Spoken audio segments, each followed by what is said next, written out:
अस्सलामुअलैकुम।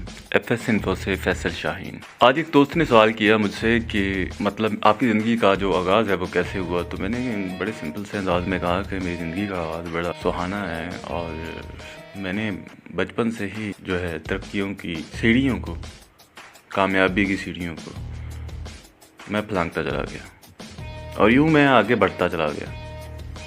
मेरी इब्तदाई ज़िंदगी जो स्टार्ट हुई थी वो एक साइकिल से हुई थी। जब मेरी पहली कमाई आई तो फिर मैं आहिस्ता आहिस्ता बाइक, फिर बाइक से गाड़ी।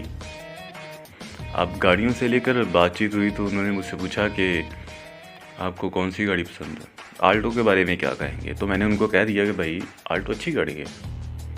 फिर पूछते हैं कि स्विफ्ट के बारे में क्या ख्याल। मैंने कहा स्विफ्ट का तो मैं कुछ कह ही नहीं सकता, वो तो आउट क्लास है। तो कहते हैं कि GLI के बारे में क्या ख्याल है। मैंने कहा वो माइंड ब्लोइंग है।